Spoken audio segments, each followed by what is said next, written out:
تذکرۃ الانساب، یہ کتاب قریباً 300 صفحات پر مشتمل ہے۔ علم الانساب اہل عرب کا خاص اور امتیازی فن رہا ہے۔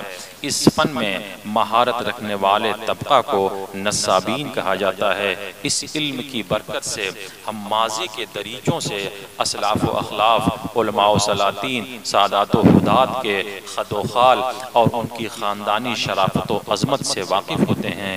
یہ تذکرہ اس حوالے سے ایک جامع نصاب اور اپنے موضوع پر بھرپور کتاب ہے۔ اس میں صحابہ خصوصاً خلفائے راشدین کی اولاد میں جو بزرگان دین گزرے ہیں ان کے مختصر حالات مع شجرہائے نسب تحریر ہیں، نیز 12 ائمہ کی اولاد میں جو عارفان حق، علماء ذوی الاحتشام اور وارثین علوم ظاہری و باطنی ہوئے ہیں ان کی مختصر سوانح بھی شجرات کے ساتھ منضبط ہے۔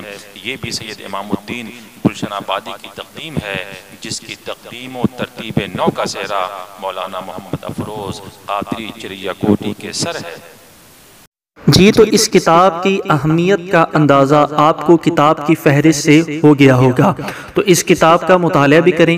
اس کتاب کو آن لائن مطالعہ کرنے اور اس کے PDF فائل کو ڈاؤن لوڈ کرنے کے لیے لنک جو ہے وہ اسی ویڈیو کے ڈسکرپشن پہ دے دیا گیا ہے، جہاں پر سمپل آپ کلک کریں گے تو کتاب جو ہے وہ اوپن ہو جائے گی اور آپ اس کتاب کو آن لائن مطالعہ بھی کر سکتے ہیں اور اس کی PDF فائل کو ڈاؤن لوڈ بھی کر سکتے ہیں۔ ویڈیو کو لائک کریں اور شیئر بھی کریں، اور مزید ویڈیوز کے لیے اہل سنت کتاب گھر ضرور سبسکرائب کریں۔ السلام علیکم ورحمۃ اللہ۔